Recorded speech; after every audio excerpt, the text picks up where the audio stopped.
തവ കഥാമൃതം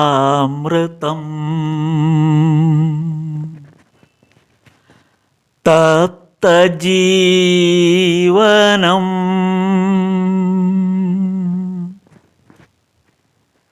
കവിഭിരീഡിതം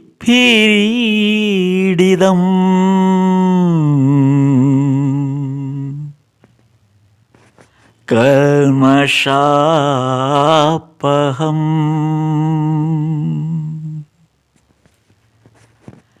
ശ്രവണമംഗളം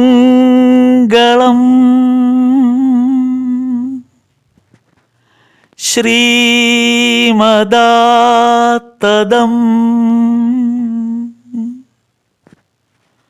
ഭുവി ഗൃണന്തി തേ ഭുരിത ജനാഃ ഭുവി ഗൃണന്തി തേ ഭുരിത ജനാഃ.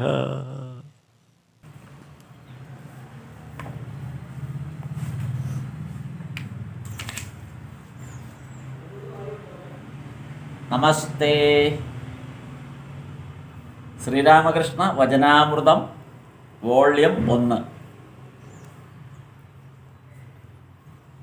ഭാഗം 11 അധ്യായം 11 ആണ് ഇന്ന് നോക്കുന്നത്. ഇവിടുത്തെ പ്രധാനപ്പെട്ട ഒരു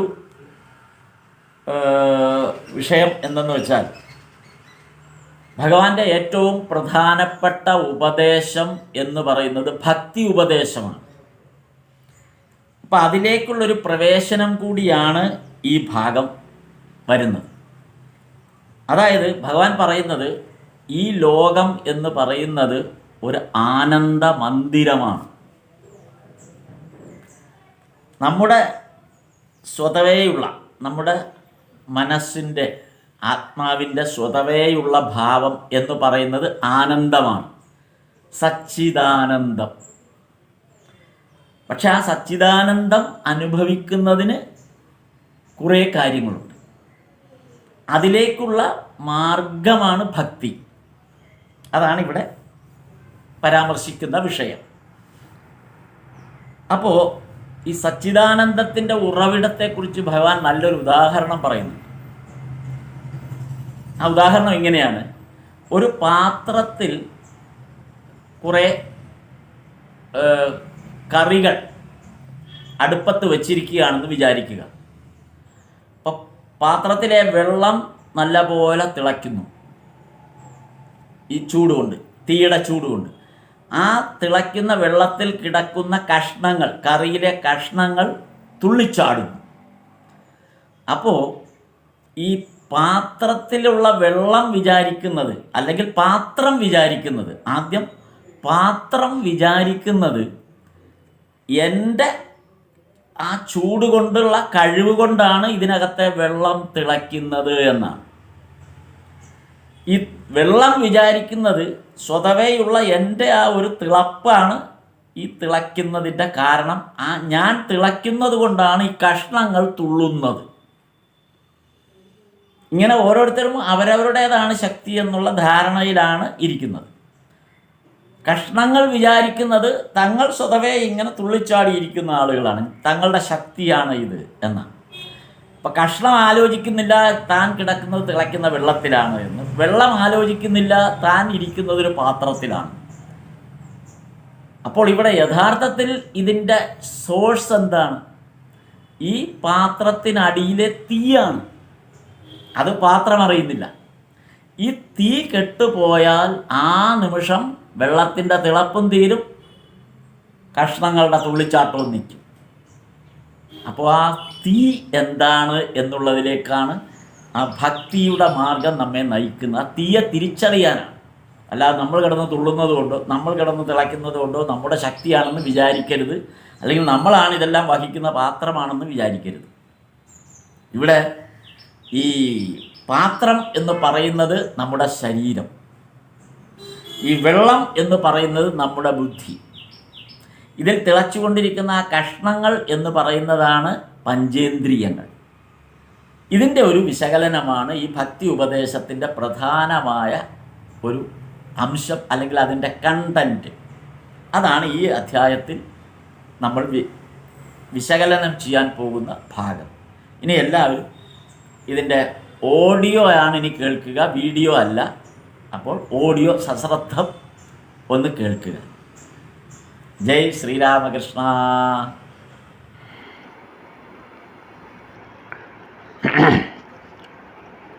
സ്ഥാപകായ ച ധർമ്മസ്യ സർവധർമ്മസ്വരൂപിണേ അവതാരവരിഷ്ഠായ രാമകൃഷ്ണായ തേ നമഃ.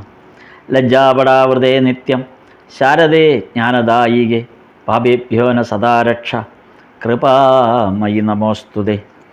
നമഃ ശ്രീയതിരാജായ വിവേകാനന്ദസൂരയേ സച്ചിത് സുഖസ്വരൂപായ സ്വാമിനേ താപഹാരിണേ. ശ്രീരാമകൃഷ്ണ വചനാമൃതം വോള്യം 1 ഭാഗം 11 അധ്യായം 11. കഴിഞ്ഞ തവണ നമ്മൾ അധ്യായം 10 വരെ എങ്ങാണ്ടാണ് നോക്കിയത്, അധ്യായം 10 വരെ. ഇന്ന് അധ്യായം 11. അധ്യായം 10-ൽ ഈ 11-ലേക്ക് വരുന്നതിന് തൊട്ട് മുമ്പ് അധ്യായം 10-ൽ ഭഗവാൻ അവസാനിപ്പിക്കുന്നൊരു കാര്യമുണ്ട്. അതായത് ഈ ലോകം എന്നത് ആനന്ദമന്ദിരം. മനോഹരമായൊരു പ്രയോഗമാണ്.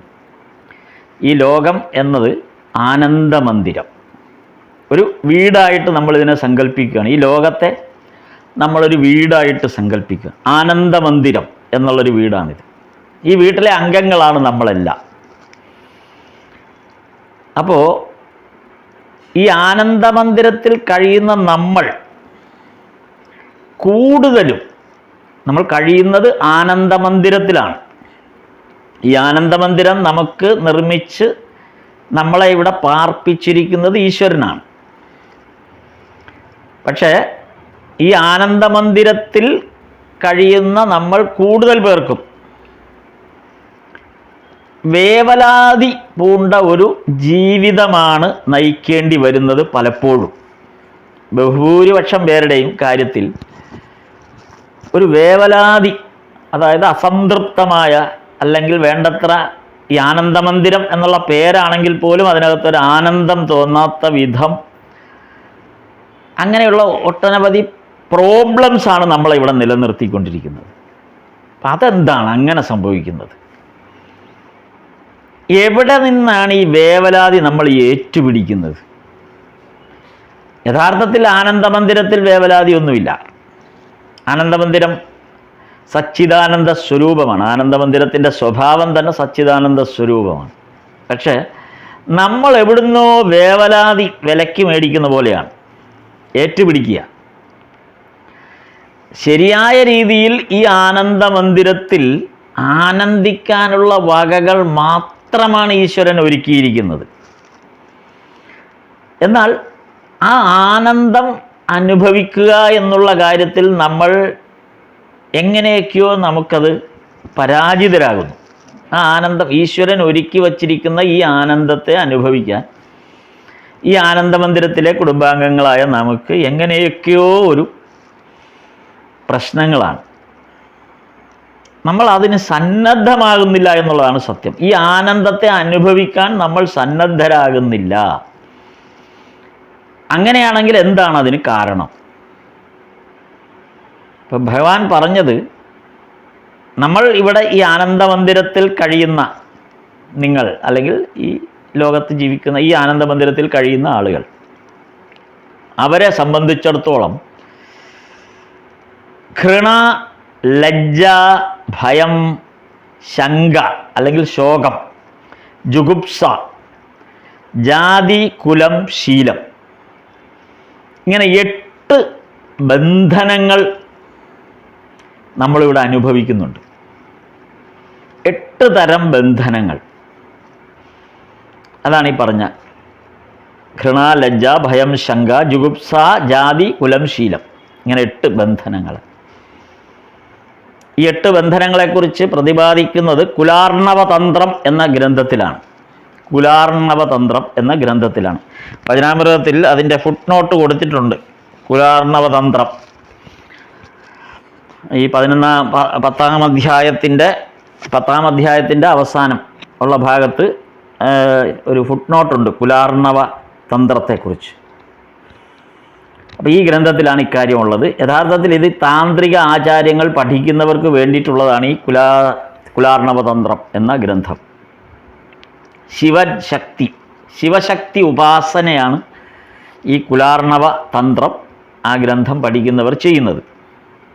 അത് ഈ ശിവശക്തി ഉപാസനയ്ക്ക് വേണ്ടിയിട്ടുള്ള അടിസ്ഥാന വിവരങ്ങളാണ് ഈ ഗ്രന്ഥത്തെ അടിസ്ഥാനപ്പെടുത്തി അല്ലെങ്കിൽ ഗ്രന്ഥത്തിലുള്ളത്. അതായത് പാർവതീദേവിയുടെ ചോദ്യങ്ങൾക്ക് ഭഗവാൻ പരമശിവൻ ഉത്തരം നൽകുന്നതാണ് ഈ കുലാർണവ തന്ത്രത്തിലുള്ളത്. അപ്പോൾ അതിലാണ് ഈ 8 ബന്ധനങ്ങളെക്കുറിച്ച് ഭഗവാൻ പരാമർശിക്കുന്നത്. ഘൃണ, അതായത് നമ്മൾ വിചാരിക്കുന്ന പലതും നമുക്കിതിനകത്ത് ബന്ധനങ്ങളായി മാറുകയാണ്. ഘൃണ, അനുകമ്പ. യഥാർത്ഥത്തിൽ അനുകമ്പ എന്ന് പറയുമ്പോൾ എന്താണ്? അതൊരു സദ്ഗുണമായിട്ടാണ് നമ്മൾ കണക്കാക്കുക. പക്ഷേ കുലാർണവ തന്ത്ര പ്രകാരം ആ അനുകമ്പ പോലും ചിലപ്പോൾ നമുക്കതൊരു ദുഃഖകാരണമായി മാറുന്നു എന്നാണ്. അതാണ് ആദ്യത്തെ അനുകമ്പ. പിന്നെ ലജ്ജ എന്ന് പറയുമ്പോൾ ഇവിടെ അകലം, നമ്മൾ പലതിൽ നിന്നും അകലം പാലിക്കുകയാണ്. പല കാര്യങ്ങളിൽ നിന്നും നമുക്കുള്ള അകലം പാലിക്കൽ. പിന്നെ ഭയം പ്രത്യേകിച്ച് പറയണ്ട. ജാതി എന്നുള്ളത് സമൂഹം, ജാതി എന്നുള്ളത് ഇവിടെ ഒരു സമൂഹം. ഇതെല്ലാമാണ് ദുഃഖകാരണമായി വരുന്നതാണിങ്ങനെ. ശീലം, നമ്മളുടെ അനുവർത്തിച്ച് വരുന്ന നമ്മുടെ ശീലം. ജുഗുപ്സ, അതായത് വെറുപ്പ്, അങ്ങനെയുള്ള. കുലം എന്ന് പറയുന്നത് ഇവിടെ ഉപാസനാ രീതിക്കാണ് കുലം എന്ന് പറയുന്നത്. അപ്പം ഇങ്ങനെ 8 ബന്ധനങ്ങളിൽ പെടുന്നുണ്ട് നമ്മൾ. അനുകമ്പയൊക്കെ ബന്ധനങ്ങളായിട്ട് വരുന്നു എന്നുള്ളതാണ്. അപ്പം ഇതാണ് യഥാർത്ഥത്തിൽ ഈ ആനന്ദമന്ദിരത്തിൽ ജീവിക്കുന്ന നമുക്ക് സംഭവിക്കുന്ന ആനന്ദമില്ലായ്മയുടെ മൂലകാരണങ്ങളായിട്ട് പറയുന്നത്. വചനാമൃതത്തിൽ ഭഗവാൻ ഇത് വിവരിക്കുന്നത്, ഇവിടെ പ്രത്യേകിച്ച് അത് വിവരിക്കുന്നുണ്ട്. ഭഗവാൻ അത് ബൾഗേറിയയിലെ ഭക്തന്മാരുമായിട്ടൊക്കെ സംസാരിക്കുമ്പോഴാണ് ഈ കാര്യം പറയുന്നത്. അവരോട് പറഞ്ഞത് ജീവൻ്റെ കഥ വേറെ. അവരുടെ കണ്ണ് മൂടിക്കെട്ടിയിരിക്കുന്ന തുണി പിന്നിൽ ആണി തറച്ചു വച്ചിരിക്കുകയാണ്. അതായത് ഒരു തുണി നമ്മുടെ കണ്ണിൽ കെട്ടിവച്ചിരിക്കുകയാണ്. നമ്മളിവിടെ ഈ ആനന്ദമന്ദിരത്തിൽ കഴിയുന്ന നമ്മുടെ മുന്നിൽ ഒരു തുണി ഇങ്ങനെ കെട്ടിവച്ചിരിക്കും. അത് തുണി എങ്ങനെയാണ് കെട്ടിവച്ചിരിക്കുന്നത്? അത് പിറകിൽ ആണി അടിച്ച് ഉറപ്പിച്ച് വെച്ചിരിക്കുന്ന തുണിയാണ്. അങ്ങനെയൊന്നും മാറ്റാൻ പറ്റില്ല, അഴിച്ചു മാറ്റാൻ പറ്റില്ല. അത്ര പ്രയാസമാണ് ആ തുണി മാറ്റുക എന്ന് പറയുന്നത്. അതാണ് പറയുന്നത് ഈ തുണി കെട്ടിവെച്ച്. അത് 8 ബന്ധനങ്ങളാണ് കൊണ്ടാണ് നമുക്ക് ഈ യഥാർത്ഥത്തിലുള്ള ആനന്ദമന്ദിരത്തിൻ്റെ ആനന്ദത്തെ നമുക്ക് അനുഭവിക്കാനോ കാണാനോ കഴിയാതെ പോകുന്നത് ഈ 8 ബന്ധനങ്ങൾ ഉള്ളത് കൊണ്ടാണ്. അപ്പോൾ ഈ ബന്ധനം അഴിക്കണമല്ലോ. അപ്പോൾ ഈ കെട്ടുമായിട്ട് ഇങ്ങനെ ഈ കെട്ടുമായിട്ട് ഇവിടെ ഇങ്ങനെ കഴിഞ്ഞിരുന്നാൽ നമുക്ക് ഈ ബന്ധനം അഴിക്കാൻ പറ്റില്ല. അപ്പോൾ അതിന് നമ്മൾ ഈ ആനന്ദമന്ദിരത്തിൽ കഴിയുന്ന നമ്മളെ സംബന്ധിച്ചിടത്തോളം ഒരു ഗുരുവിൻ്റെ സാന്നിധ്യമില്ലാതെ ഈ ബന്ധനം അഴിക്കാൻ നമുക്ക് പറ്റില്ല. അതാണ് ഇവിടെ ഈ പറയുന്നത്. യഥാർത്ഥത്തിൽ നമ്മൾ മഹാഭാരതത്തിൽ ഇതിൻ്റെ ഇതുമായി ബന്ധപ്പെട്ട ഒരു ഭാഗമുണ്ട്. അതായത് ഗാന്ധാരിയുടെ കാര്യം. എന്തിൻ്റെ കുറവാണ് ഗാന്ധാരിക്കുള്ളത്? മക്കൾക്ക് കുറവുണ്ട്. മക്കൾക്ക് കുറവൊന്നുമില്ല, 101 മക്കളുണ്ട്. ബന്ധുക്കൾക്ക് കുറവുണ്ട്, ഈശ്വരാധീനത്തിന് കുറവുണ്ട്, സമ്പത്തിന് കുറവുണ്ട്. എല്ലാം നിറഞ്ഞതാണ് ഹസ്തിനപുരി. അവിടെ ഒന്നിനും കുറവില്ല. അപ്പം അതൊരു ആനന്ദമന്ദിരമാകണം. ആ ആനന്ദമന്ദിരത്തിൽ സ്വയം കണ്ണ് മൂടിക്കെട്ടി ഒരമ്മ കഴിയുന്നതിൻ്റെ എല്ലാ തിക്താനുഭവങ്ങളും ആ കുടുംബത്തെ ബാധിച്ചുകൊണ്ടിരിക്കുകയാണ്. അതാണ് യഥാർത്ഥത്തിൽ മഹാഭാരതത്തിൻ്റെ മൂല പ്രശ്നമായിട്ട് വേണമെങ്കിൽ നമുക്ക് എടുത്തു കാട്ടാവുന്ന ഒരു കാര്യം. ഒരുപക്ഷെ ഗാന്ധാരിയുടെ കണ്ണുകൾ തുറന്നാണ് ഇരുന്നിരുന്നതെങ്കിൽ ഈ പറഞ്ഞിരിക്കുന്ന മഹാഭാരതത്തിൽ സംഭവിച്ചിരിക്കുന്ന ഒന്നും തന്നെ സംഭവിക്കില്ലായിരുന്നു. അത്രമേൽ ആനന്ദമന്ദിരമായ ഹസ്തിനപുരി മാറിയേനെ. ആ ഒറ്റ കാരണം കൊണ്ടാണ് അവർ മൂടിക്കെട്ടിയത്, ആ കണ്ണുകൾ മൂടിക്കെട്ടി. അപ്പോൾ ഈ ബന്ധനം അവരെ സംബന്ധിച്ച് അവരാ കണ്ണുകൾ മൂടിക്കെട്ടി ആ ബന്ധനത്തിൽപ്പെട്ട് ആ ആനന്ദമന്ദിരത്തിൽ കഴിഞ്ഞപ്പോൾ സംഭവിച്ചതാണ് പിന്നീട് ഒരു കുലം തന്നെ ഇല്ലാതായി തീർന്നു. ഇതാണ് ആനന്ദമന്ദിരത്തിൽ കഴിയുമ്പോൾ ഉണ്ടാകുന്ന ബന്ധനത്തിൻ്റെ പ്രശ്നം. അപ്പോൾ ഇതിൽ നിന്ന് ഒരു മോചനം ശ്രീരാമകൃഷ്ണദേവൻ പറയുന്നു, അതിനാണ് ഗുരുവിൻ്റെ സാന്നിധ്യം. അപ്പോൾ ഇതാണ് ഇവിടെ ഈ ഭാഗത്ത് പ്രധാനമായിട്ടും സൂചിപ്പിക്കുന്ന ഒരു കാര്യം. ഇത് പറഞ്ഞ് അവസാനിപ്പിക്കുന്നിടത്താണ് 10-ാം അധ്യായം അവസാനിക്കുന്നത്. ഈ 10-ാം അധ്യായത്തിലെ ഒരു ഭഗവാന്റെ ഒരു പ്രയോഗമാണ് ഈ ആനന്ദമന്ദിരം, അതായത് സച്ചിദാനന്ദം. ഭഗവാൻ നല്ലൊരു ഉദാഹരണം പറയുന്നുണ്ട് ഇവിടെ. എങ്ങനെയാണ് നമ്മൾ ഈ ആനന്ദമന്ദിരത്തിൽ കഴിയുന്ന നമ്മുടെ മനോഭാവത്തെ ഭഗവാൻ ഒരു നല്ല ഉദാഹരണത്തിലൂടെ വ്യക്തമാക്കുന്നുണ്ട്. എന്താണ് ആ ഉദാഹരണം? ഒരു പാത്രത്തിൽ കൂട്ടാൻ വെക്കുന്ന, അടുപ്പിൽ ഒരു പാത്രത്തിൽ നമ്മളൊരു കൂട്ടാൻ ഉണ്ടാക്കും, സാമ്പാർ ഉണ്ടാക്കും. അപ്പോൾ സാമ്പാർ വെക്കുമ്പോൾ അതിനടിയിൽ ആ പാത്രത്തിനടിയിൽ തീയരിച്ച് അതനുസരിച്ച് കൂട്ടാനിലെ ഈ സാമ്പാറിലെ വെള്ളം തിളയ്ക്കും. അങ്ങനെ സാമ്പാറിലെ വെള്ളം തിളയ്ക്കുമ്പോൾ അതിൽ മുറിച്ചിട്ടിരിക്കുന്ന തക്കാളിയും വെണ്ടയ്ക്കയും ഉരുളക്കിഴങ്ങും സവോളയും അങ്ങനെ വിവിധ കഷ്ണങ്ങൾ എന്തൊക്കെ സാമ്പാറിലിട്ടിട്ടുണ്ടോ ആ കഷ്ണങ്ങൾ മുഴുവനും കിടന്നിങ്ങനെ തുള്ളിച്ചാടും. അപ്പോൾ ഈ കഷ്ണങ്ങൾ, ഈ സാമ്പാറിൽ തുള്ളിച്ചാടുന്ന ഉരുളക്കിഴങ്ങും സവോളയൊക്കെ ആ കഷ്ണങ്ങൾ വിചാരിക്കുന്നത് അവർ സ്വയം അവരുടെ ഒരു ശക്തി കൊണ്ട് തുള്ളിച്ചാടുന്നതെന്നാണ്. അവരാണ് തുള്ളിച്ചാടുന്നതെന്നാണ് ഈ കൂട്ടാൻ ഈ കഷ്ണങ്ങൾ വിചാരിക്കുന്നത്. ഓരോ സവോള വിചാരിക്കുന്നത് അല്ലെങ്കിൽ തക്കാളി വിചാരിക്കുന്നത് ഞങ്ങളാണ് തുള്ളിച്ചാടുന്നത് എന്നാണ് അവർ വിചാരിക്കുന്നത്. എന്നാൽ അവർ ആ പാത്രത്തിലുള്ള വെള്ളം എന്താണ് വിചാരിക്കുന്നത്? ഞാൻ തിളയ്ക്കുന്നത് കൊണ്ടാണ് അവർ തുള്ളുന്നത്. അപ്പം എൻ്റെ തിളപ്പാണ് പ്രധാനം. ഞാൻ തിളച്ചില്ല എങ്കിൽ അവർ തുള്ളൂല. അപ്പം അവർക്ക് തുള്ളണമെങ്കിൽ, ആ ആനന്ദം അവർക്ക് കിട്ടണമെങ്കിൽ, തുള്ളിച്ചാടുന്നവർ ആനന്ദത്തിൻ്റെ ഒരു ലക്ഷണമായിട്ട് കാണാം. ആ ആനന്ദം അവർ അനുഭവിക്കണമെങ്കിൽ വെള്ളമാകുന്ന ഞാൻ തിളയ്ക്കണം. അപ്പോൾ വെള്ളമാകുന്ന ഞാൻ തിളച്ചാൽ മാത്രമേ ഈ ആനന്ദം ഈ തുള്ളിച്ചാടുന്ന കഷ്ണങ്ങൾക്ക് കിട്ടുകയുള്ളൂ. അപ്പോൾ ഈ ചരുവം എന്താണ്, ഈ പാത്രം എന്താണ് വിചാരിക്കുന്നത്?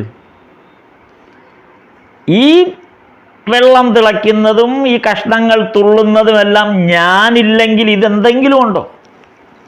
എൻ്റെ ഒരു പ്രൊട്ടക്ഷനിലല്ലേ ഇവരെ ഈ തിളയ്ക്കുന്നതും തുള്ളുന്നതും ഒക്കെ. അപ്പം ഞാനില്ലെങ്കിൽ ഇതിനകത്ത് എന്തെങ്കിലും കാര്യമുണ്ടോ? പക്ഷേ ഇതൊന്നുമില്ലാതെ നിസ്സംഗമായി ഒരു പ്രവർത്തനം ഇതിൻ്റെ താഴെ നടക്കുന്നുണ്ട്, ഇതിൻ്റെ അടിയിൽ. അതാ അഗ്നിയാണ്. ആ അഗ്നിയാണ്. ഈ അഗ്നി ഇല്ല എങ്കിൽ ഈ പാത്രവും ചൂടാവില്ല, വെള്ളവും തിളക്കില്ല, ഈ കഷ്ണവും തുള്ളില്ല. തീ കെട്ടാൽ പിന്നെ ബാക്കിയെല്ലാം നിലയ്ക്കും. ആ തീയാണ് സച്ചിദാനന്ദം. ഭഗവാൻ പറയുന്ന ഒരു ഉദാഹരണ കഥയാണിത്. ആ തീയാണ് സച്ചിദാനന്ദം. തീ ഉണ്ടെങ്കിലേ മറ്റെന്തെങ്കിലും ഉള്ളൂ. പാത്രം എന്ന് പറയുന്നത് ഇവിടെ നമ്മുടെ ശരീരമാണ്.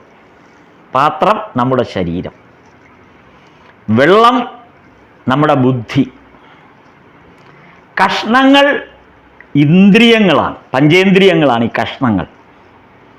ഇനി നമ്മളൊന്ന് ഇതിനെ ഒന്ന് കൂട്ടി യോജിപ്പിച്ച് ചിന്തിച്ചാൽ മതി. നമ്മുടെ ശരീരമാകുന്ന പാത്രം, വെള്ളമാകുന്ന ബുദ്ധി, കഷ്ണങ്ങളാകുന്ന ഇന്ദ്രിയങ്ങൾ, ഇതിനെല്ലാം പ്രവർത്തനക്ഷമമാകണമെങ്കിൽ സച്ചിദാനന്ദത്തിൻ്റെ ആ അഗ്നി ജ്വലിച്ചാൽ മാത്രമേ സാധ്യമാകൂ. ഇല്ലെങ്കിൽ ജഡമാണിതെല്ലാം, എല്ലാം ജഡമാണ്. അപ്പോൾ ആ സച്ചിദാനന്ദത്തെ നമ്മൾ ഒരു അതിലെ കഷ്ണങ്ങളെ പോലെ കിടന്ന് സ്വയം തുള്ളിയത് കൊണ്ടായില്ല. വെള്ളം, അതായത് ബുദ്ധി, എൻ്റെ ആ ബുദ്ധിശക്തിയാണ് ഇതിനെല്ലാം കാരണമെന്നുള്ള ആ അല്പബുദ്ധി കൊണ്ട് കാര്യമില്ല. എൻ്റെ ഈ ശരീരത്തിൻ്റെ ബലത്തിലാണ് ഈ കാര്യങ്ങളെല്ലാം നടക്കുന്നതെന്നുള്ള അഹംഭാവം കൊണ്ട് ഒരു പ്രയോജനവുമില്ല. ഈ മൂന്ന് കാര്യങ്ങളാണ്, ഇന്ദ്രിയങ്ങളുടെ തുള്ളിച്ചാട്ടവും ബുദ്ധിയുടെ വിളയാട്ടവും പാത്രത്തിൻ്റെ അഹങ്കാരവും അല്ലെങ്കിൽ ശരീരത്തിൻ്റെ അഹങ്കാരവുമാണ് യഥാർത്ഥത്തിൽ ഈ ആനന്ദമന്ദിരത്തിൽ ജീവിക്കുന്ന നമ്മളുടെ ആനന്ദം ഇല്ലാതാക്കുന്നത്. നമ്മൾ തിരിച്ചറിയേണ്ടത് അതിനുള്ള സച്ചിദാനന്ദമാകുന്ന അഗ്നി ഉണ്ടെങ്കിൽ മാത്രമേ നമുക്കെല്ലാം നിലനിൽപ്പുള്ളൂ എന്നുള്ള ബോധം. അപ്പോൾ ഈ ആനന്ദമന്ദിരത്തിൽ കഴിയുന്നതിന് ചില നിർദ്ദേശങ്ങൾ ഭഗവാൻ നമുക്ക് കാണിച്ചു തരുന്നുണ്ട്. എങ്ങനെയാണ് നമ്മൾ ഈ ആനന്ദമന്ദിരത്തിൽ കഴിയേണ്ടത് എന്ന് ഭഗവാൻ നമുക്ക് ചില നിർദ്ദേശങ്ങൾ തരുന്നുണ്ട്. അതെന്തൊക്കെയാണ് ആ നിർദ്ദേശങ്ങൾ? അതായത് ലീലാമൃതത്തിൽ ഇതിനെക്കുറിച്ചൊരു പരാമർശം വരുന്നുണ്ട്. ലീലാമൃതത്തിൽ ഞാൻ ആ ഭാഗം ഒന്ന് നോക്കാം. ലീലാമൃതത്തിൽ ഇതെങ്ങനെയാണ് എന്നുള്ളതിനെക്കുറിച്ചൊരു ഭാഗം വരുന്നുണ്ട്.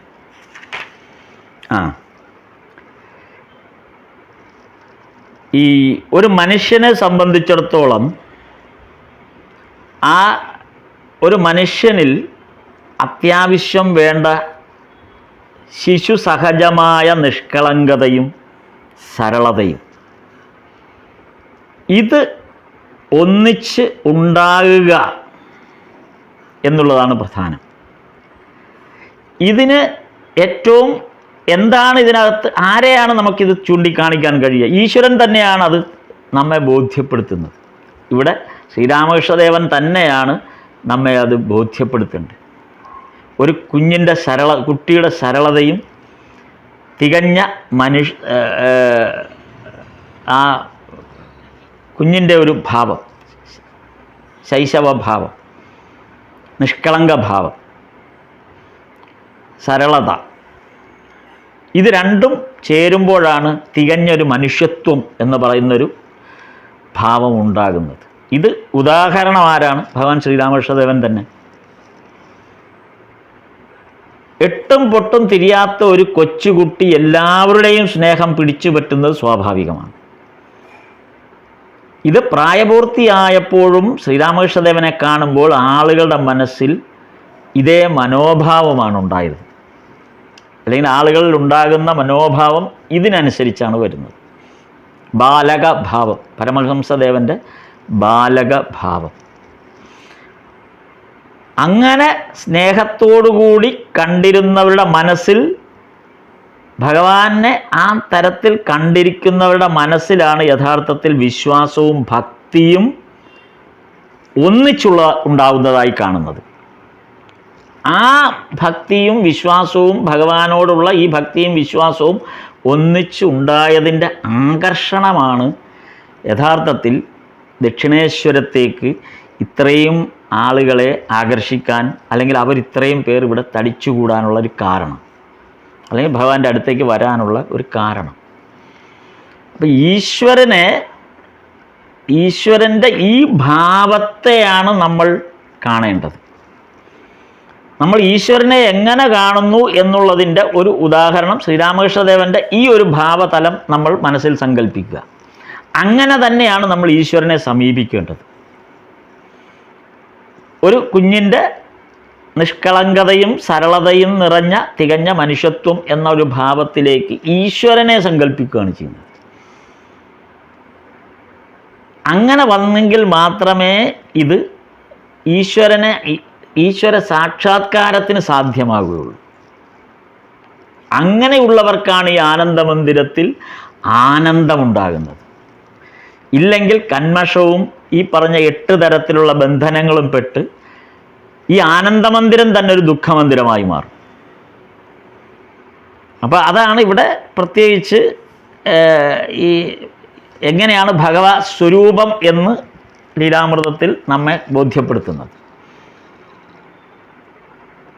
എന്നിട്ട് ഇതിനോടനുബന്ധിച്ച് വചനാമൃതത്തിൽ ശ്രീരാമകൃഷ്ണദേവൻ ശ്രീരാമനെ ഉദാഹരണമാക്കിയും പറയുന്നുണ്ട്. അപ്പം ഈശ്വരനെ എങ്ങനെയാണ് കാണേണ്ടത് എന്നുള്ളതിന് ശ്രീരാമകൃഷ്ണദേവൻ തന്നെ ഒരു ഉദാഹരണം പറയുന്നത് ശ്രീരാമനെ ഉദാഹരിച്ചുകൊണ്ടാണ് ശ്രീരാമകൃഷ്ണദേവൻ പറയുന്നത്.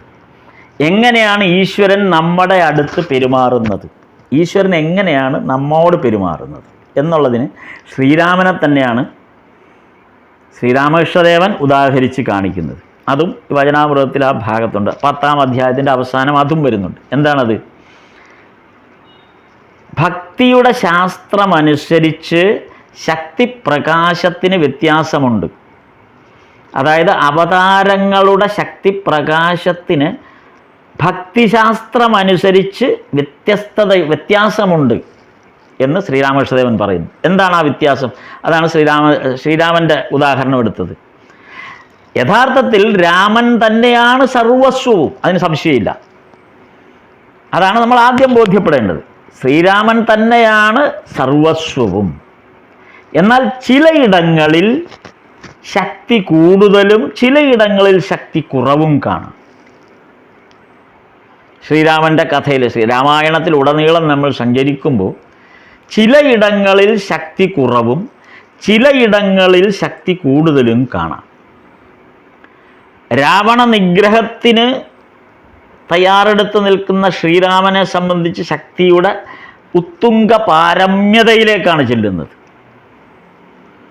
അതേ ശ്രീരാമന് ലങ്കയിൽ സീതയെ അന്വേഷിക്കാൻ ഹനുമാൻ ഒരു വാനരൻ്റെ സഹായം വേണ്ടി വരുന്നു. അല്ലെങ്കിൽ സീതാന്വേഷണത്തിന് സുഗ്രീവൻ്റെയും ഹനുമാൻ്റെയും 2 വാനരന്മാരുടെ സഹായം തേടേണ്ടി വരുന്നു എന്ന് മാത്രമല്ല, അതിൽ സുഗ്രീവനെ സന്തോഷിപ്പിക്കുന്നതിന് വേണ്ടി, സുഗ്രീവൻ്റെ താല്പര്യം സംരക്ഷിക്കുന്നതിന് വേണ്ടി സുഗ്രീവൻ്റെ ജ്യേഷ്ഠനെ വധിക്കേണ്ടിയും കൂടെ വരുന്നു. ഇവിടെയാണ് മാനുഷിക ഭാവം. ഇതാണ് പലപ്പോഴും പലരും എടുത്ത് പ്രയോഗിക്കുന്നത്. ശ്രീരാമൻ അവതാരത്തെ എടുക്കുമ്പോൾ ഇതെന്ത് അവതാരമാണ്, ഒളിഞ്ഞിരുന്ന് വധിക്കുന്നതാണോ ഒരവതാരത്തിൻ്റെ? ഇതാണ്. അപ്പം ശക്തിയുടെ ആ ഭക്തിശാസ്ത്രമനുസരിച്ച് ശക്തിപ്രകാശത്തിൻ്റെ വ്യത്യാസങ്ങൾ എല്ലാം രാമനാണ്. പക്ഷെ ശക്തിപ്രകാശത്തിൻ്റെ വ്യത്യസ്തതകൾ നമുക്ക് പല ഭാഗങ്ങളിലും കാണാം. ചിലയിടങ്ങളിൽ ശക്തി കൂടുതലും ചിലയിടങ്ങളിൽ ഇങ്ങനെ കാണാൻ പറ്റും. ഇത് ഉടനീളം കാണാം. രാമായണം മുഴുവനും നമ്മൾ ഭഗവാൻ ശ്രീരാമചന്ദ്രൻ്റെ ജീവിതത്തിൽ ഉടനീളം സഞ്ചരിക്കുമ്പോൾ നമുക്കിത് കാണാൻ പറ്റും. ഒരു അണ്ണാനെ തലോടുമ്പോൾ, സേതുബന്ധന സമയത്ത് ഒരു അണ്ണാനെ തലോടുമ്പോൾ ഭഗവാൻ ആ ശക്തിപ്രകാശനത്തിൻ്റെ പരമോന്നത ഭാവമായ ഭക്തനോടുള്ള പ്രണയമാണ് പ്രകടമാക്കുന്നത്. ആ നിസാര ജീവിയോട്, ആ അണ്ണാനോട്, അണ്ണാൻകുഞ്ഞിനോട് സാക്ഷാൽ പരമ്പൊരുൾ എത്ര കരുണാർദ്രമായിട്ടാണെന്നോ അത് ചെയ്യുന്നത്. ആ കരുണാസ്വരൂപനാണോ ഒരു ബുദ്ധിമുട്ട്, മറ്റേതെങ്കിലും തരത്തിലുള്ള ബുദ്ധിമുട്ട് അനുഭവപ്പെടുന്നത്? അത് മനസ്സിലാക്കാതെയല്ലേ നമ്മൾ പലപ്പോഴും രാമായണത്തെ വിമർശിക്കുന്നത്. അപ്പോൾ ഇവിടെ ശ്രീരാമകൃഷ്ണദേവൻ പിന്നെയും പറയുന്നു, ശ്രീരാമൻ ശരീരധാരണം എടുത്തിരിക്കുകയാണ്. അവതാരമാണെങ്കിലും ശരീരധാരണം ചെയ്തിരിക്കുകയാണ്. അങ്ങനെ ശരീരധാരണം ചെയ്ത ആൾ സ്വാഭാവികമായി ആ മനുഷ്യാവസ്ഥയിലുള്ള എല്ലാ മായയുടെ പിടിപാടുകളിലും പെടും, അല്ലെങ്കിൽ പെട്ട് കാണിക്കും നമ്മളെ. അതുകൊണ്ടാണ് സീതയ്ക്ക് വേണ്ടി രാമൻ വിലപിച്ചത്. അതൊരു സാധാരണ മാനുഷിക ഭാവത്തിൽ നമ്മെ കാണിച്ചു തന്നാണ് രാമൻ വിലപിച്ചത്. എന്നിട്ട് ഇവിടെ നേരത്തെ പറഞ്ഞ പോലെ ഈ മായയാകുന്ന ആ കണ്ണിൽ മായ കൊണ്ടുള്ള മറ കെട്ടുന്നു. അതാണല്ലോ നമ്മൾ മനുഷ്യഭാവത്തിലുണ്ടാകുന്നൊരു പ്രശ്നം. ശ്രീരാമൻ സ്വയമാണ് ഈ ഇത് കെട്ടിയിരിക്കുന്നത്.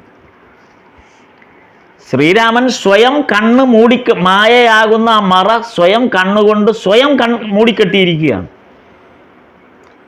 അതായത് അവതാരം സ്വേച്ഛയാ തൻ്റെ കണ്ണിനു മീതെ തുണി കെട്ടുകയാണ് ചെയ്യുന്നത്.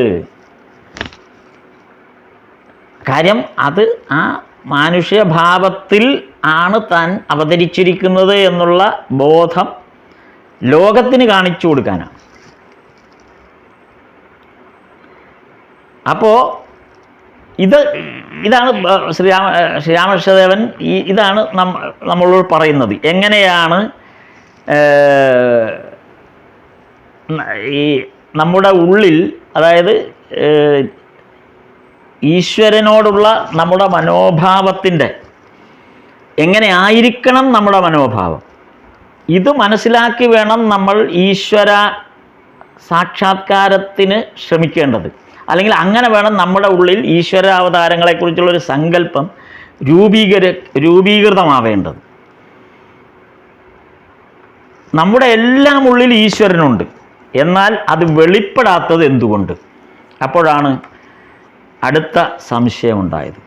ഭക്തൻ്റെ അടുത്ത സംശയമാണ്, അങ്ങനെയാണെങ്കിൽ നമ്മുടെ ഉള്ളിലെല്ലാം ഈശ്വരനുണ്ട്, എന്നാൽ പിന്നെ അതെന്താണ് വെളിപ്പെടാത്തത്? നമുക്ക് എന്തുകൊണ്ടാണ് ഇങ്ങനെ? ഇപ്പം ഈ ഭഗവാൻ പറഞ്ഞ ഈ ഉദാഹരണം പോലെ തന്നെ രാമൻ്റെ ആ ഈശ്വരീയ ഭാവം, അല്ലെങ്കിൽ കൃഷ്ണൻ്റെ ഈശ്വരീയ ഭാവം, അല്ലെങ്കിൽ ഓരോ അവതാരങ്ങളുടെയും ആ അവതാരഭാവം, അതെന്തുകൊണ്ടാണ് നമ്മെപ്പോലുള്ള സാധാരണ മനുഷ്യർക്ക് വെളിപ്പെടാത്തത്? എന്തുകൊണ്ട് നമുക്കത് മനസ്സിലാവാത്തത് എന്തുകൊണ്ട് എന്ന ചോദ്യം ഭക്തൻ ചോദിക്കുന്നുണ്ട്.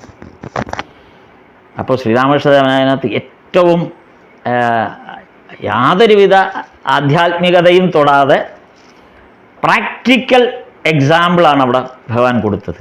അതിന് ഭഗവാൻ പറഞ്ഞ ഉദാഹരണം, വീട്ടിൽ ബൾബുണ്ട്, എന്നാൽ അത് പ്രകാശിക്കണമെങ്കിൽ ഇലക്ട്രിസിറ്റി ഓഫീസിൽ പോയി കണക്ഷന് അപേക്ഷ കൊടുക്കണം. വീട് വെച്ചത് കൊണ്ട് അതിനകത്തൊരു ബൾബ് ഫിറ്റ് ചെയ്താൽ അവിടെ വെളിച്ചം വരില്ല. അതിൻ്റെ ആദ്യ നടപടി എന്ന് പറയുന്നത് ഇലക്ട്രിസിറ്റി ഓഫീസിൽ പോയി ഒരപേക്ഷ കൊടുക്കണം. അപ്പോൾ അവർ വന്ന് ഈ വീട് പരിശോധിക്കും.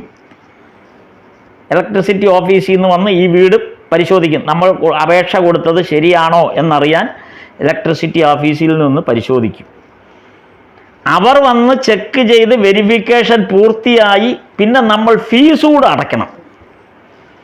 അപ്പോൾ മാത്രമേ നമ്മുടെ വീട്ടിലേക്ക് കറണ്ടിൻ്റെ കണക്ഷൻ അടുത്ത പോസ്റ്റിൽ നിന്ന് കണക്ട് ചെയ്ത് തരുള്ളൂ.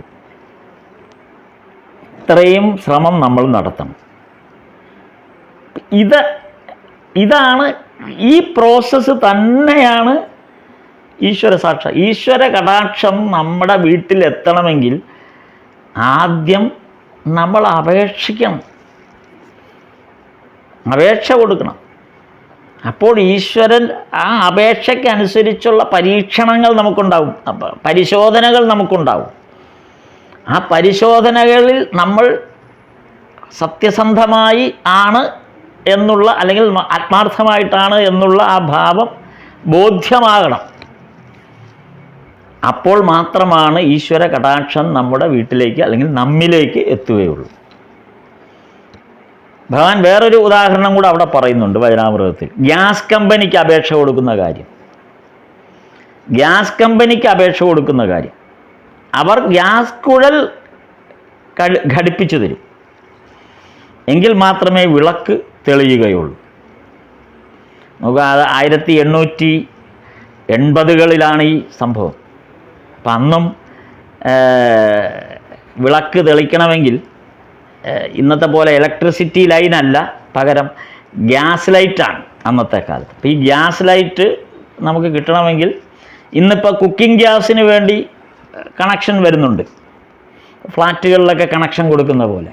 അപ്പോൾ നമ്മൾ ഗ്യാസ് സിലിണ്ടർ മേടിക്കുന്നു, അതിന് പകരം പലയിടത്തും ഇപ്പോൾ ഗ്യാസ് കണക്ഷൻസ് ഓൾറെഡി കണക്ട് ചെയ്ത് വെച്ചിട്ടുണ്ട്. നമ്മൾ അതിലേക്ക് നമ്മുടെ ഗ്യാസ് സ്റ്റൗവിൻ്റെ കണക്ഷൻ കൊടുത്താൽ മതി എന്ന് പറഞ്ഞ പോലെ അന്ന് 1880-കളിൽ വിളക്ക് തെളിക്കണമെങ്കിലും ഗ്യാസ് കണക്ഷൻ വേണം. അപ്പോൾ ഗ്യാസ് കണക്ഷന് വേണ്ട കുഴലൊക്കെ വലിക്കണം വീടുകളിലേക്ക്, എന്നിട്ട് അപേക്ഷ കൊടുത്ത് കുഴലൊക്കെ വലിച്ച് അപേക്ഷ കൊടുത്താൽ മാത്രമേ വിളക്ക് തെളിയുകയുള്ളൂ. ഇതാണ് ഭഗവാൻ നമ്മെ ബോധ്യപ്പെടുത്തുന്നത്. അപ്പോൾ എങ്ങനെയാണ് ഒരു ആനന്ദമന്ദിരത്തിൽ താമസിച്ചതുകൊണ്ട് മാത്രമായില്ല, ആനന്ദമന്ദിരത്തിൽ നമ്മൾ എങ്ങനെയൊക്കെയാണ് പ്രവർത്തിക്കേണ്ടത് എന്നുള്ളതിൻ്റെ ഒരു ഘടന കൂടെ ഇതിനകത്ത് സൂചിപ്പിക്കുന്നുണ്ട്. അതേപോലെ പിന്നീട് പറയുന്ന ഒരു ഭാഗം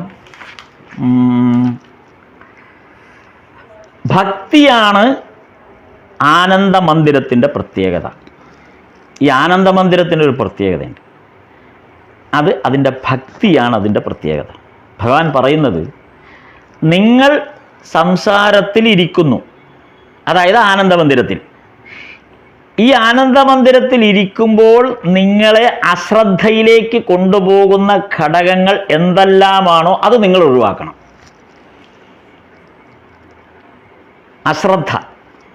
അശ്രദ്ധയിലേക്ക് നിങ്ങളെ അശ്രദ്ധയിലേക്ക് നയിക്കുന്ന ഒരുപാട് ഘടകങ്ങളുണ്ട്. അതെന്താണോ നിങ്ങൾ ആദ്യം അത് ഒഴിവാക്കണം.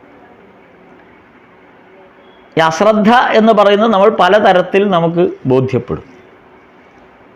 ഇപ്പോൾ ഒരു സത്സംഗത്തിൽ പോയിരിക്കുകയാണ്, അശ്രദ്ധമായി സത്സംഗത്തിൽ പോയിരുന്നത് കൊണ്ട് നമുക്ക് ആ സത്സംഗത്തിൽ ശരീരം അവിടെ പോയി അവിടെ പോയി ശരീരം പ്രതിഷ്ഠിക്കാമെന്നുള്ളതല്ലാതെ ആ സത്സംഗം കൊണ്ട് എന്തെങ്കിലും പ്രയോജനമുണ്ട്?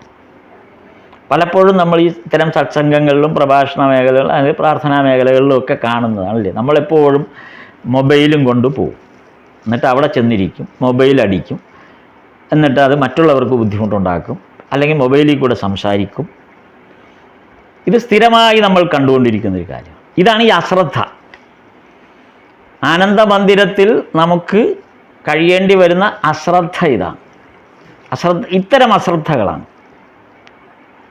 അല്ലെങ്കിൽ ആ സത്സംഗത്തിലിരിക്കെ നമ്മൾ അടുത്തിരിക്കുന്ന ആളോട് നമ്മുടെ പേഴ്സണലായിട്ടുള്ള മറ്റ് കുടുംബകാര്യങ്ങളോ മറ്റു കാര്യങ്ങളോ അത് പറയും. അപ്പോൾ ഇതാണ് അശ്രദ്ധാപൂർവമുള്ള ഒരു ജീവിതം. അത്രയുമാണ് നമ്മൾ ഇത്തരം കാര്യങ്ങൾക്ക് കൊടുക്കുന്ന പ്രാധാന്യം എന്ന് മനസ്സിലാക്കണം. അപ്പം അത് നമ്മളെ സംബന്ധിച്ചിടത്തോളം നമ്മൾ എത്രമാത്രം ശ്രദ്ധാലുവായിട്ടാണ് ആനന്ദമന്ദിരത്തിൽ വെറുതെ കഴിയാൻ പറ്റില്ല, അതീവ ശ്രദ്ധയോടുകൂടി തന്നെ കഴിയണം. ഈശ്വരപാതയിൽ സഞ്ചരിക്കുന്നത് ഈ വാൾത്തലയിലൂടെയുള്ള നടപ്പാണെന്ന് പറയും. അത്രയും കഠിനം തന്നെയാണ്. പക്ഷെ ആ കഠിനം എന്ന് പറയുന്നത് ആ സച്ചിദാനന്ദ സ്വരൂപത്തിലേക്കുള്ള മാർഗമാണ് എന്നുള്ളത് കൊണ്ടാണ്. അപ്പോൾ ഇതാണ് നമ്മെ സംബന്ധിച്ച് ആനന്ദമന്ദിരത്തിൽ നമുക്ക് ആനന്ദം ലഭിക്കാതിരിക്കുന്നതിനുള്ള ചില കാരണങ്ങൾ, തടസ്സമായ കാരണങ്ങൾ.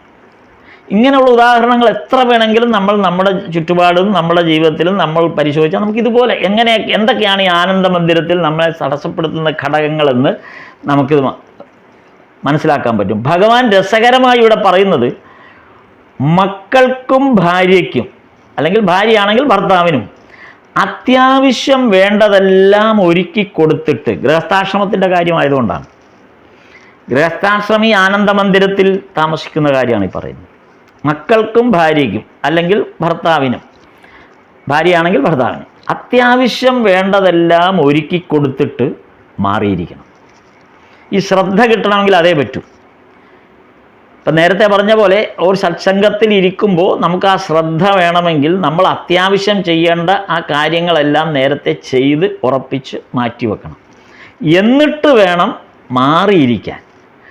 അപ്പോൾ സാധനയും ഭജനവും എളുപ്പമായിരിക്കും. ഇതാണ് ഭഗവാൻ പറഞ്ഞ ഒരു മാർഗം.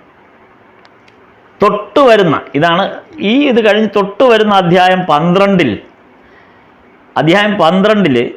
1883 ജൂൺ 15 വെള്ളിയാഴ്ച. ഇതിൻ്റെ അടുത്ത അധ്യായം വരുന്ന 12 അത് 1883 ജൂൺ 15 വെള്ളിയാഴ്ച. അവിടെ നമ്മൾക്ക് ഇതുമായിട്ടുള്ളൊരു ബന്ധപ്പെട്ട ഒരു ഭാഗമാണ് വീണ്ടും ആരംഭിക്കുന്നത്. ഈ പറഞ്ഞു വന്ന ഈ ആനന്ദമന്ദിരത്തിൻ്റെ ഓരോരുത്തരുടെയും ജീവിതത്തിൻ്റെ പ്രത്യേകതകൾ എങ്ങനെ എന്നുള്ളതിന് കുറച്ച് ഉദാഹരണങ്ങൾ ഭഗവാൻ തന്നെ തുടർന്ന് ഇത് മാസ്റ്റർ മഹാശയൻ തന്നെ തൻ്റെ വചനാമൃത രചനയിൽ ഉൾക്കൊള്ളിച്ചിരിക്കുന്ന അടുത്ത പോർഷൻ വരുമ്പോൾ ഇത് കുറേ കൂടെ വ്യക്തമാകുന്നുണ്ട്. അവിടെ എന്താണ് കാണുന്നത്? ഈ പറഞ്ഞ ദിവസം അതായത് 1883 ജൂൺ 15 വെള്ളിയാഴ്ച അവിടെ വരുന്നത് രാഖാലിൻ്റെ അച്ഛൻ ആനന്ദമോഹൻ ഘോഷ്, പിന്നെ അച്ഛൻ്റെ രണ്ടാം ഭാര്യയുടെ അച്ഛൻ, അതായത് രാഖാലിൻ്റെ അച്ഛൻ്റെ അമ്മായി അച്ഛൻ ശ്യാംലാൽ സെൻ, ഇവരാണ് അവിടെ വന്നിരിക്കുന്നത്. അപ്പം ഇവരിലൂടെ നമുക്കിനി ഈ പറഞ്ഞ ഈ ആനന്ദമന്ദിരത്തിലെ ജീവിതത്തിൻ്റെ ഒരു ഘടന നമുക്ക് പിന്നീട് കാണുന്നത് ഇവരിലൂടെയാണ്. എന്താണ് ഇവരിൽ ഈ 3 പേരിലെ ഇവിടെ നമ്മൾ നിരീക്ഷിക്കുമ്പോൾ മനസ്സിലാകുന്നത്? രാഖാൽ ഈ ആനന്ദമന്ദിരത്തിൽ പ്രവേശിച്ച ആളാണ്. രാഖാൽ ഈ ആനന്ദമന്ദിരത്തിലാണ്. എന്നാൽ അദ്ദേഹത്തിന് ചുറ്റും മേൽപ്പറഞ്ഞ പോലെ ആരൊക്കെയാണ് നിൽക്കുന്നത്? ഇത്രയും ശ്രീരാമകൃഷ്ണദേവൻ തന്നെ രാഖാലിനെ വിശേഷിപ്പിച്ചിട്ടുണ്ട് ഒരിക്കൽ. ആനന്ദ കമ്പോളമാണ്. രാഖാലിനോടൊത്ത് ഇരിക്കുന്ന ആ സത്സംഗം എന്ന് പറയുന്നതിനെ ആനന്ദ കമ്പോളം എന്നാണ് ശ്രീരാമകൃഷ്ണദേവൻ ഒരിടത്ത് വിശേഷിപ്പിച്ചിരിക്കുന്നത്. അപ്പം അത്തരത്തിൽ ഉള്ള ആനന്ദമന്ദിരത്തിൽ പ്രവേശിച്ച ആളാണ് രാഖാൽ. അപ്പം അദ്ദേഹത്തിന് ചുറ്റും മേൽപ്പറഞ്ഞ പോലെ ആരൊക്കെയാണ് നിൽക്കുന്നത്? ഇതാണ് ഏറ്റവും നല്ല ഉദാഹരണമായിട്ട് സൂചിപ്പിക്കുന്നത്. എങ്ങനെയാണ് രാഖാൽ ആനന്ദമന്ദിരത്തിലെ മഹാരാജാവായത്? രാജാ എന്നാണ് അദ്ദേഹത്തെ അഭിസംബോധന ചെയ്യുന്നത് പിന്നീട്. അപ്പോൾ എങ്ങനെയാണ് ഈ ആനന്ദമന്ദിരത്തിൻ്റെ മഹാരാജാവായത്? അത് രാഖാലിൻ്റെ ജീവചരിത്രത്തിൻ്റെ ഒരു ഭാഗം നോക്കുമ്പോൾ നമുക്ക് മനസ്സിലാവും. അതായത് അച്ഛൻ ആനന്ദ മോഹൻ ഘോഷ്, രാഖാലിൻ്റെ അമ്മ കൈലാഷ് കാമിനി. അമ്മ രാഖാലിന് 5 വയസ്സുള്ളപ്പോൾ മരണപ്പെടുന്നു. അങ്ങനെ അച്ഛൻ രണ്ടാമത് വിവാഹം ചെയ്യുന്നത് ഹേമാങ്കിനി സെൻ. ആ ഹേമാങ്കിനിയുടെ അച്ഛനാണ് ശ്യാംലാൽ സെൻ, ഇപ്പോൾ ദക്ഷിണേശ്വരത്ത് വന്നിരിക്കുന്നത്. അപ്പോൾ ഈ തരത്തിൽ രാഖാലിൻ്റെ മനോഗതി മനസ്സിലാക്കി കുറേ കൂടെ കുടുംബ ഭദ്രതയുള്ള അല്ലെങ്കിൽ കുടുംബബന്ധമായ ഒരു ജീവിതം മകന് ലഭിക്കണമെന്ന ആനന്ദമോഹൻ ഘോഷിൻ്റെ താല്പര്യത്തിനനുസരിച്ച് രാഖാലിനെ വിവാഹം ചെയ്യാൻ പ്രേരിപ്പിക്കുന്നു. ഒരു ആനന്ദമന്ദിരത്തിലേക്ക് പ്രവേശിക്കുന്ന ഒരാളെ ഏതെല്ലാം തരത്തിലാണ് ചുറ്റുമുള്ള ബന്ധനങ്ങൾ ഇങ്ങനെ പതുക്കെ ബന്ധനങ്ങൾ വരികയും ആ ബന്ധനങ്ങളെല്ലാം ആനന്ദമന്ദിരത്തിലേക്ക് പ്രവേശിക്കാൻ സഹായിക്കുന്ന ഘടകങ്ങളായിട്ടാണ് പിന്നെ മാറുന്നത്. എന്താണ് ഇവിടെ പിന്നെ കണ്ടത്? രാഖാലിനെ ഈ കുടുംബജീവിതത്തിൻ്റെ പശ്ചാത്തലത്തിലേക്ക് കൊണ്ടുവരാനുള്ള ശ്രമത്തിൻ്റെ ഭാഗമായാണ് രാഖാലിനെ വിവാഹം കഴിപ്പിക്കുന്നത്. കാര്യം മറ്റൊന്നിലും ശ്രദ്ധയില്ലാതായി, പഠനത്തിൽ ശ്രദ്ധയില്ല, മറ്റ് തൊഴിലെടുക്കുന്ന കാര്യത്തിൽ ശ്രദ്ധയില്ല, എല്ലാത്തിനും അശ്രദ്ധ കാണിച്ചു തുടങ്ങിയപ്പോഴാണ്. കാരണം രാഖാലിന് ഈ ആത്മീയമായ ആ ഉൾവിളി ലഭിച്ചുകൊണ്ടിരിക്കുന്ന സാഹചര്യം. അപ്പോൾ അങ്ങനെയുള്ള ആ കുട്ടിയെ എങ്ങനെ ഈ കുടുംബജീവിതത്തിലേക്ക് കൊണ്ടുവരാം എന്നുള്ളതിൻ്റെ ഭാഗമായിട്ടാണ് അച്ഛനും എല്ലാം കൂടെ ചേർന്ന് രാഖാലിനെ വിശ്വേശ്വരി മിത്രയെ കൊണ്ട് വിവാഹം ചെയ്യിക്കുന്നത്. നമുക്ക് ആനന്ദമന്ദിരത്തിലേക്ക് പ്രവേശിക്കാനുള്ള ആൾ ആയിരിക്കെ അദ്ദേഹത്തെ കുടുംബ ബന്ധങ്ങളിലേക്ക് കൊണ്ടുവരികയും ഈ കുടുംബ ബന്ധങ്ങൾ രാഖാലിനെ ഏറ്റവും സുഗമമാക്കി മാറ്റി ഈ ആനന്ദമന്ദിരത്തിൽ പ്രവേശിക്കാൻ. എന്തുകൊണ്ട്? വിശ്വേശ്വരി മിത്രയുടെ സഹോദരനാണ് മനോമോഹൻ മിത്ര.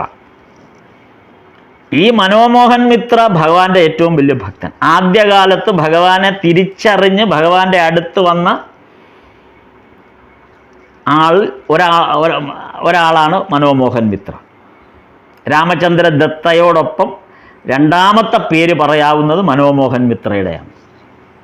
ഭഗവാൻ ആദ്യം തിരിച്ചറിഞ്ഞ ഭഗവാന്റെ ആ മഹത്വം, അവതാര മഹത്വം തിരിച്ചറിഞ്ഞ് വന്ന ആദ്യത്തെ 2 or 3 പേരിൽ വന്ന ആളാണ് മനോമോഹൻ മിത്ര. അങ്ങനെയുള്ള ആളുടെ ഇളയ സഹോദരിയാണ് രാഖാലിനെ കൊണ്ട് വിവാഹം കഴിക്കുന്നത്. രാഖാൽ എങ്ങോട്ട് പോകാനിരിക്കുന്നു? ഇതേ സ്ഥലത്ത് വരാനിരിക്കുന്ന ആൾ. അപ്പോൾ വഴി സുഗമമായി. കുടുംബം എങ്ങനെയാണ് വളച്ചു ചുറ്റി വേലി കെട്ടിയപ്പോൾ കൃത്യമായ വഴി ദക്ഷിണേശ്വരത്തേക്ക് തെളിയുന്നത് ഇങ്ങനെയാണ്.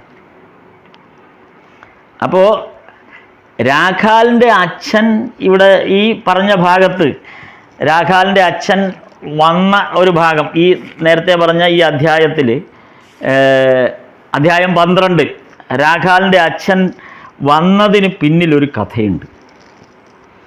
നമ്മൾ പറഞ്ഞു ഈ ജൂൺ 15 1883 ജൂൺ 15 വെള്ളിയാഴ്ച രാഖാലും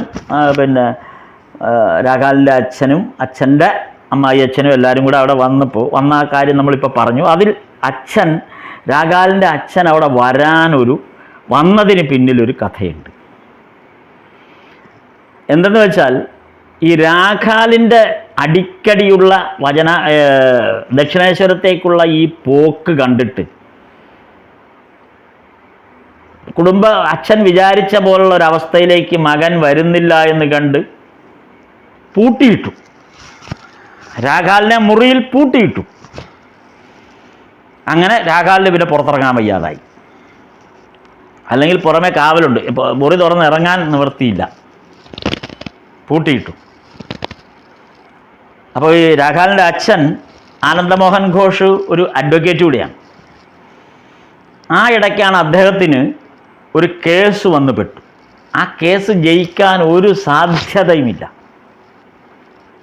ആ കേസ് ജയിക്കുന്നതിൽ ഒരു സാധ്യതയും കാണുന്നില്ല. അപ്പോൾ ആ കേസ് ജയിക്കാൻ സാധ്യതയില്ലാതിരുന്ന ഒരു കേസ് നിലനിൽക്കെ ആ കേസിൻ്റെ വിധി നിർണയിക്കുന്ന അതിൻ്റെ വാദഗതികൾ വരുന്ന ദിവസം അച്ഛൻ ആ ഒരു ശ്രദ്ധയിലായി. ആ കേസുമായി ബന്ധപ്പെട്ട ശ്രദ്ധയിലായതുകൊണ്ട് ഈ രാഖാലിനെ മുറിയിൽ പൂട്ടിയിട്ട കാര്യത്തിൽ അത്ര ശ്രദ്ധ പോയില്ല. അദ്ദേഹത്തിന് അതിൽ പ്രധാനപ്പെട്ടത് ഈ കോടതിയിലെ കേസ് വിജയിക്കുക എന്നുള്ളതാണ്. ഈ തിരക്ക് കണ്ട് അച്ഛൻ കേസുമായി ബന്ധപ്പെട്ട കാര്യങ്ങളിലെ തിരക്കാണെന്ന് അറിഞ്ഞ് എങ്ങനെയോ രാഖാൽ ആ മുറിക്ക് പുറത്ത് കിടന്ന് നേരെ ദക്ഷിണേശ്വരത്തേക്ക് പോയി. അച്ഛനാണെങ്കിൽ അത് ശ്രദ്ധിക്കാനുള്ള സമയവും കിട്ടിയില്ല. നോക്കുക, ഒരു തരത്തിലും വിജയിക്കാൻ സാധ്യതയുണ്ടായിരുന്നില്ലാത്ത ആ കേസ് അന്ന് വിജയിക്കുകയായിരുന്നു, കോടതിയിൽ വിജയിച്ചു.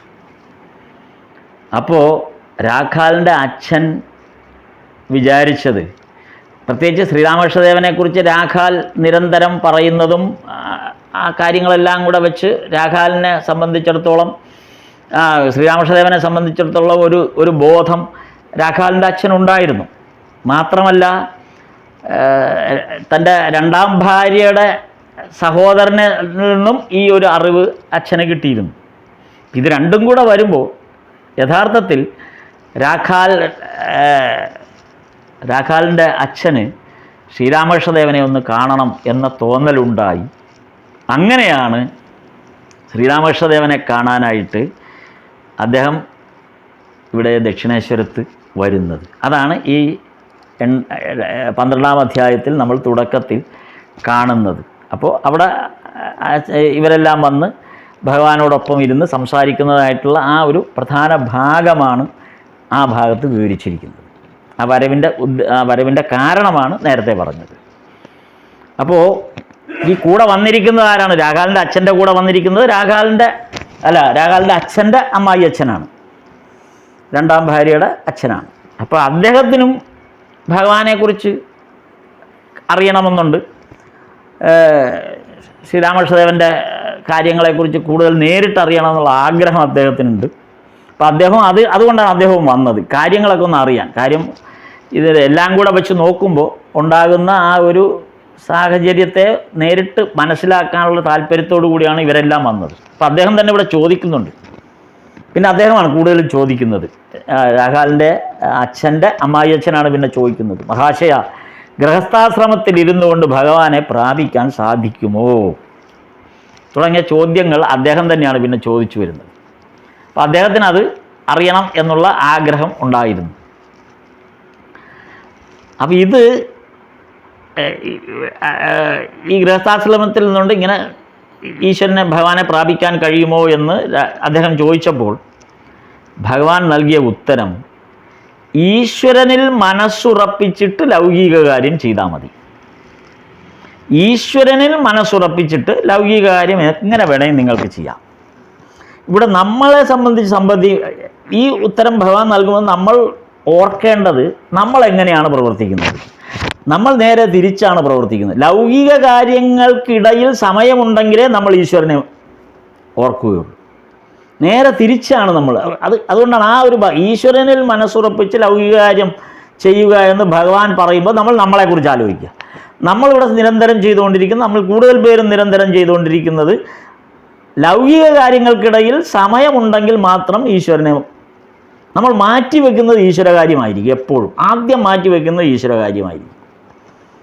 കാരണം അത് മാറ്റിവെക്കാം, അതിനകത്ത് വലിയ കുഴപ്പമില്ലല്ലോ, അതിനാരും പരാതി പറയില്ലല്ലോ എന്നുള്ള ഒരു ധാരണയുള്ളത് കൊണ്ട് ആദ്യം മാറ്റിവെക്കുന്നത് ഈശ്വരകാര്യമായിരിക്കും. അപ്പോൾ പറഞ്ഞു എന്നിട്ട് ഭഗവാൻ തന്നെ പറയുന്നുണ്ട്, ഇങ്ങനെ ചെയ്യാൻ പാടാണ്. എങ്ങനെ ചെയ്യാൻ? ഈശ്വരനിൽ മനസ്സുറപ്പിച്ചിട്ട് ലൗകിക കാര്യം ചെയ്യാമെന്ന് ഞാൻ നിങ്ങളോട് പറഞ്ഞെങ്കിലും അത് ചെയ്യാൻ വളരെ പ്രയാസമാണ്. എന്തുകൊണ്ടാണ് അത് പ്രയാസം എന്നുള്ളത് ഭഗവാൻ ഒരു ഉദാഹരണം കൂടെ പറഞ്ഞു. ഇനി എന്തുകൊണ്ടാണ് ഇങ്ങനെ പറ്റാത്തത്? നിങ്ങൾക്കത് പറ്റും, നിങ്ങളുടെ കുഴപ്പം കൊണ്ടല്ല. എന്താ നിങ്ങൾക്ക് പറ്റിയ കുഴപ്പം? സന്നിപാത ജ്വരം പിടിച്ച രോഗിയുടെ മുറിയിൽ പുളി ഉപ്പിലിട്ട് വെച്ച ഭരണി വെച്ച പോലെയാണ് നിങ്ങളുടെ അവസ്ഥ. അതാണ് നിങ്ങളുടെ ജീവിതത്തിൻ്റെ ചുറ്റും. നിങ്ങൾക്ക് സന്നിപാത ജ്വരം പിടിപെട്ട നിങ്ങളുടെ ചുറ്റും, അല്ലെങ്കിൽ നിങ്ങൾ താമസിക്കുന്ന മുറിയിൽ, അല്ലെങ്കിൽ ഈ രോഗിയായ നിങ്ങളെ കിടത്തിയിരിക്കുന്ന മുറിയിൽ പുളി ഉപ്പിലിട്ട് വെച്ച ഭരണി പോലെയാണ്.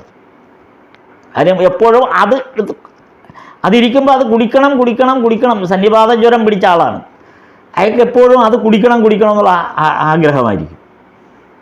അപ്പം ആ അവസ്ഥയിൽ ഇരിക്കുന്നതുകൊണ്ടാണ് നിങ്ങൾക്ക് ഒരിക്കലും ഈശ്വര കാര്യത്തിലേക്ക് ശ്രദ്ധിക്കാൻ പറ്റാത്തത്. അത് നിങ്ങളുടെ കുഴപ്പം കൊണ്ടല്ല, അതാണ് ലോകനീതിയായിട്ട് ഇവിടെ കൊണ്ടുവച്ചിരിക്കുന്നത്. നിങ്ങളുടെ അവസ്ഥ ഈ സന്നിപാത ജ്വരക്കാരൻ്റെ അവസ്ഥയാണ്. ഇത് പറയുമ്പം രാഘാലിൻ്റെ അച്ഛൻ്റെ അമ്മായിയച്ഛനെ സംബന്ധിച്ച് വളരെ തൃപ്തിയായി. എന്നിട്ട് പറഞ്ഞു, ബ്രഹ്മസമാജക്കാരോട് ഭഗവാൻ ഇക്കാര്യത്തെക്കുറിച്ച് പറഞ്ഞത് വളരെ രസമാണ്. ബ്രഹ്മസമാജക്കാരിൽ അത് ഈ വചനാമൃതത്തിൽ തന്നെ അതിനെക്കുറിച്ചും പറയുന്നുണ്ട്. ബ്രഹ്മസമാജക്കാരുടെ കാര്യം കൂടെ സൂചിപ്പിക്കുന്നുണ്ട്. സമയം എത്താറായി, ഞാൻ അതുകൂടെ ഒന്ന് സൂചിപ്പിക്കാം. എന്താണ് ബ്രഹ്മസമാജക്കാരോട് അദ്ദേഹം പറഞ്ഞത്? നിങ്ങളെ സംബന്ധിച്ചിടത്തോളം, അതായത് ഈ ഏടാകൂടങ്ങൾ, ലോകത്തിൽ പലതരം ഏടാകൂടങ്ങളാണ്. ഈ വഴിക്ക് പോയാൽ നിങ്ങൾക്ക് ചൂലുകൊണ്ടുള്ള അടി ഏൽക്കുമെന്നുള്ള ഉറപ്പാണ്. ഈ ഏടാകൂടങ്ങളുടെ വഴി കൂടെ നിങ്ങൾ പോയാൽ നിങ്ങൾക്ക് ചൂലുകൊണ്ടുള്ള അടി കിട്ടുമെന്നുള്ള ഉറപ്പാണ്. അങ്ങേ വഴിക്ക് പോകാമെന്ന് വെച്ചാൽ, ഇനി വേറൊന്ന് തിരിഞ്ഞു പോയാലും ഈ ലോക സ്വഭാവം അനുസരിച്ച് ഇനി വഴി മാറിപ്പോയാൽ എന്താണ്? അവിടെ ചെരുപ്പിനുള്ള അടി കാത്തിരിക്കുക നിങ്ങളെ. അപ്പോൾ ഏകാന്തമായി ജീവിക്കാതെ ഭഗവത് ചിന്ത സാധ്യമല്ല. അതായത് ഈ ലോക ജീവിതത്തിൽ ഇടപെട്ടിരിക്കുന്ന നമ്മളുടെ ഒരു വീഴ്ചയാണ്, നമ്മളുടെ ഒരു നിസ്സഹായതയാണ്. ഏത് വഴിക്ക് തിരിഞ്ഞാലും, ഈ ലൗകിക ജീവിതത്തിൽ നിങ്ങൾ ഏത് വഴിക്ക് തിരിഞ്ഞാലും അവിടെയെല്ലാം വിവിധ തരങ്ങളിലുള്ള അടി നിങ്ങളെ കാത്തിരിപ്പുണ്ട്. നിങ്ങൾക്കത് ആ അടിയെ ചെറുക്കാനോ അല്ലെങ്കിൽ ആ അടിയെ മാറ്റിക്കൊണ്ട് മുന്നോട്ട് പോകാനോ നിങ്ങൾക്ക് സാധ്യമല്ല. അപ്പം പിന്നെ ചെയ്യാവുന്നത്, നിങ്ങൾ ഏകാന്തമായി ജീവിക്കാതെ ഭഗവത് ചിന്ത ചെയ്യാനൊക്കില്ല. എന്നിട്ട് പറഞ്ഞ, പൊന്നൊരുക്കി ആഭരണം പണിയും. എന്നാൽ പൊന്നൊരുക്കുമ്പോൾ 5 വട്ടം വിളിച്ചാൽ അയാൾ എങ്ങനെ പണിയെടുക്കും? നിങ്ങളെ സംബന്ധിച്ച് ഈ ഏകാന്തം എന്ന് പറഞ്ഞാൽ ഇതെല്ലാം ഉപേക്ഷിച്ച് എവിടെയെങ്കിലും പോകണം എന്നുള്ള അർത്ഥത്തിലല്ല ഭഗവാൻ പറഞ്ഞത്. പൊന്നൊരുക്കി ഒരു ആഭരണം നിങ്ങൾക്ക് പണിയാനുള്ള പണിയിൽ ഏർപ്പെട്ടിരിക്കുകയാണ്. നിങ്ങൾ നിരന്തരം വിളിച്ചുകൊണ്ടിരിക്കുകയാണ്, വേറെയും കാര്യങ്ങൾക്ക് അയാളുടെ ശ്രദ്ധ മാറുന്ന തരത്തിൽ നിങ്ങളെ ഇങ്ങനെ വിളിച്ചുകൊണ്ടിരിക്കും. അങ്ങനെ വിളിച്ചുകൊണ്ടിരുന്നാൽ എങ്ങനെ ജോലി ചെയ്യാൻ പറ്റും? സ്വർണ്ണപ്പണിക്കാരന് എങ്ങനെ ജോലി ചെയ്യാൻ പറ്റും? അതേപോലെ തന്നെയാണ്, അരിയിലെ കല്ലും നെല്ലും പെറുക്കുകയാണെന്ന് വിചാരിക്കുക. അതൊറ്റയ്ക്ക് വേണം പെറുക്കാൻ. ഓരോ പിടിവാരി വൃത്തിയായോ എന്ന് നോക്കേണ്ടതുണ്ട്. വൃത്തിയായിക്കൊണ്ടിരിക്കുമ്പോൾ ഇടയ്ക്കിടെ വിളിച്ചാൽ എങ്ങനെയാണ് വൃത്തിയാക്കാൻ പറ്റുക? അതായത് നമ്മൾ ഇടപെട്ടുകൊണ്ടിരിക്കുന്ന ഓരോ പ്രവർത്തനത്തിലും നമ്മുടെ ശ്രദ്ധയെ തിരിക്കുന്ന തരത്തിൽ, അല്ലെങ്കിൽ അതിൽ നമ്മളെ കൂടുതൽ ശ്രദ്ധാലുവാകാതിരിക്കത്തക്ക വിധത്തിൽ ഈ ലൗകികമായ വിഷയങ്ങൾ നമ്മളെ ഇങ്ങനെ ഇടയ്ക്കിടയ്ക്ക് ഇങ്ങനെ വിളിച്ചുകൊണ്ട് നിരന്തരം, ഇടയ്ക്കിടന്നല്ല നിരന്തരം വിളിച്ചുകൊണ്ടിരിക്കും. ഇതുകൊണ്ടാണ് നമുക്കൊരിക്കലും ഈ ആനന്ദമന്ദിരത്തിൽ നമുക്ക് സുഖം കിട്ടാതെ പോകും. കാരണം നമ്മളെ പുറമേ നിന്നുള്ള ഈ വിളി കൂടിക്കൊണ്ടിരിക്കുക, നമുക്ക് ശ്രദ്ധ കിട്ടുന്നില്ല. ഇവിടെ പൊന്നുരുക്കുക അല്ലെങ്കിൽ അരി വൃത്തിയാക്കുക എന്ന് പറയുന്നതാണ് ഈശ്വര ഭജനം അല്ലെങ്കിൽ ഈശ്വര ധ്യാനം. അതിൽ ഏകാന്തമായിരുന്ന് ചെയ്യാൻ നമുക്കൊരവസരം ഈ ലോകം നമുക്ക് തരുന്നില്ല. അതുകൊണ്ടാണ് ഈ ആനന്ദമന്ദിരത്തിൽ നമ്മൾ കൂടുതൽ പേർ ദുഃഖിതരായി തീരുന്നത്. ഈ ഉത്തരം കൊടുത്ത ശേഷം ശ്യാംലാൽ സെൻ വീണ്ടും ചോദ്യം തുടരുന്നുണ്ട്. അത് ഈശ്വരൻ്റെ ഹിതം എങ്ങനെയാണ് നമ്മൾ തിരിച്ചറിയുക എന്ന് തുടങ്ങിയുള്ള ഒരു സുദീർഘമായൊരു ചർച്ച വീണ്ടും ഈ ഭാഗത്ത് തുടരുന്നുണ്ട്. വളരെ രസകരമായ മനോഹരമായ ഭാഗമാണ്. ഒരുപക്ഷെ രാഖാലിന് കിട്ടിയ ഏറ്റവും വലിയ ഒരു എന്താ പറയുക, രാഖാലിന് തൻ്റെ ആ ജീവിതത്തിലേക്ക്, സന്യസ്ത ജീവിതത്തിലേക്ക്, ഭഗവാനോടൊപ്പമുള്ള ജീവിതത്തിലേക്ക് പച്ചക്കൊടി കാണിക്കപ്പെട്ട ഒരു വലിയ പരീക്ഷണ ഘട്ടം കൂടിയായിരുന്നു ഈ കൂടിക്കാഴ്ച. അവരുടെ കുടുംബക്കാരുടെ ഈ കൂടിക്കാഴ്ച എന്നുകൂടെ നമ്മൾക്ക് മനസ്സിലാക്കാം, അല്ലെങ്കിൽ അങ്ങനെ ധരിക്കാം, അങ്ങനെ ആയിരിക്കാം എന്ന് വിചാരിക്കാം. കാരണം ഇത് വായിക്കുമ്പോൾ നമുക്കതാണ് ബോധ്യപ്പെടുന്നത്. അതുകൊണ്ട് ആ ശ്യാംലാൽ സെന്നിൻ്റെ തുടർന്നുള്ള ചോദ്യങ്ങളും അതിന് വീണ്ടും ഭഗവാൻ നൽകുന്ന മറുപടികളും നമുക്കിനി അടുത്ത ദിവസം അത് തുടർന്ന് നോക്കാം. സ്ഥാപകായ ച ധർമ്മസ്യ സർവധർമ്മസ്വരൂപിണേ അവതാരവരിഷ്ഠായ രാമകൃഷ്ണായ തേ നമഃ. ശരണം. നമസ്തേ നമസ്തേ നമസ്തേ നമസ്തേ.